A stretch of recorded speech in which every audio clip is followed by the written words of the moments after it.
What's up guys, it's Mogswamp. Welcome back to another video where I'm going to show you how to enchant your tools in Minecraft in the most optimal way. On the screen right now you'll see all of the enchants that you're going to want for each tool. Now you should just be able to throw these on your tools without them becoming too expensive, but if you want to know the cheapest and best methods of enchanting the tools, you can watch the video where I'm going to do it in survival mode, and I'll have timestamps down below in the description so you can skip around to go to the tool you need. One quick disclaimer before we get into it is that I know that Mojang has been playing around with adding more enchantments to the axe, more of the sword enchantments. They've been playing around with that in these combat tests. So the axe is the one thing in this video that might become outdated. But anyways, that's enough about that. Let's get right into it. Alrighty, we're here in my trading center on my survival world, and I've got all the books that I need and the tools, so let's go over to the experience farm in the end and start enchanting. Alright everybody, we're going to kick things off with the pickaxe, and the first thing you're going to want to do with the pickaxe is add on your mending book. And believe it or not, it's also cheapest to rename the pickaxe right now, so if you have a name in mind, go ahead and name it. Alright, the next thing you're going to want to do is combine your Silk Touch and Unbreaking books. Then we can throw that book right onto the pick there. And last but not least, we're going to slap on that Efficiency 5. And there you go. And just don't forget, you can also do Fortune 3 on the pickaxe instead of Silk Touch. I like to keep one of each around just in case I need it.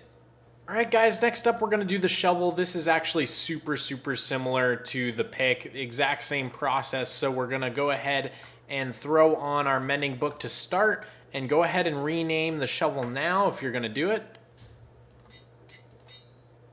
Next up, you're going to combine your Silk Touch and Unbreaking, and again, you could do a Fortune 3 on shovels. I like to do Silk Touch. The biggest thing this affects is gravel.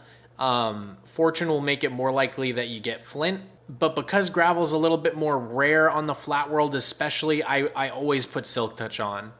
We can go ahead and put that book right on there, and then finish this thing up with an Efficiency 5. And there we go. Okay everybody, the next one we're going to do is the axe. This one's only slightly different, but it starts the same way. We're going to put mending on it and rename it. Next up, we can combine the Silk Touch or Fortune plus the Unbreaking as usual. The reason I like to do Silk Touch on axes, well, there's a few of them. First of all, you can mine bookshelves without the books breaking, which can get kind of annoying.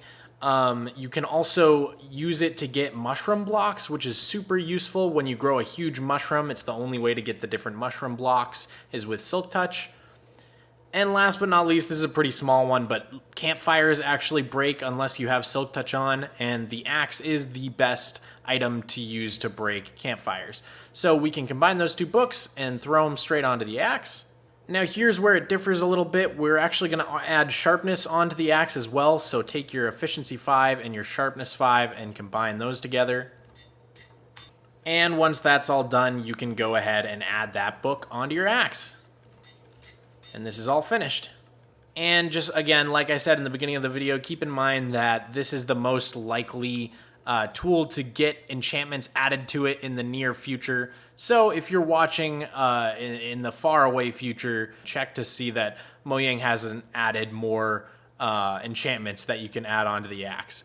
If they do, I'll make a whole new video for the axe and show how to get the best axe. And of course, I will link that on this video, if I remember. That's asking a lot of future me. We better move on. Alright y'all, the next one we're going to take care of is the hoe, and this kind of used to be a big joke in the Minecraft community, how diamond hoes are very useless, but actually in Minecraft 1.16 they added a lot of uses for the hoe, including the nether wart block, the warped wart block, and shroom lights, which all came out in 1.16. And also in the upcoming updates, there are things like the moss block and the skulk sensor, which are going to use the hoe. On top of that, you can use it for hay bales, sponges, leaves, and kelp blocks. So I actually find it very useful to keep one of these around. Once again, the process is going to be pretty much identical to the pick. We're going to start off with the mending, and we can go ahead and rename this now. Next up, you're going to combine your Silk Touch and Unbreaking, and again, you could do a Fortune 3 on shovels. The reason I like to do Silk Touch on axes, well, there's a few of them. First of all, you can mine bookshelves without the books breaking, which can get kind of annoying. You can also use it to get mushroom blocks. So if you're watching in the far away future, check to see that Mojang hasn't added more enchantments that you can add onto the axe. If they do, I'll make a whole new video for the axe. After that, we can combine the Fortune or Silk Touch and Unbreaking books. The reason I do Silk Touch for the hoe is I believe the only thing it actually affects are leaves.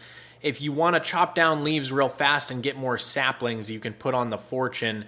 And since shears are used for harvesting leaves without getting saplings from them, it's kind of nice to have a tool that chops through the leaves real quick. So that's why I use Fortune on the hoe.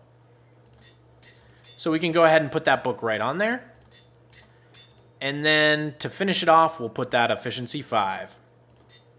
And there you have it. Finished hoe. Alright everybody, we've made it to the end. Last but not least, we have the shears. Now these can be a little bit pointless to enchant. You can always just make a new pair of shears pretty easily. But when you reach the end game, you get pretty lazy. You don't want to be crafting shears all the time when you need them. It's nice to just throw a nice enchanted pair of shears into your ender chest so you never have to worry about it again. So here we go. We'll start this the same as all the other ones by just throwing a mending book on there and renaming it. After that, we can combine the other two books together. And there we go. Combine it all onto your shears, and you're done. So there you have it, everybody. This is a full set of perfect tools. I hope this helped some of you out. Remember, you can always add netherite onto these 4 tools here so that you never lose them in case you fall into lava. But yeah, that's going to be it for this tutorial. I hope you guys got something out of this. For me personally, I didn't actually know the most optimal order in which to put the books on these things for it to be the cheapest level-wise. So big shouts out to Kiabi, who helped me figure that out. I'll link her channel down in the description below. I hope you enjoyed the video. Leave a like if you did. Subscribe for more. I'm always doing more content. See you guys next time. Later.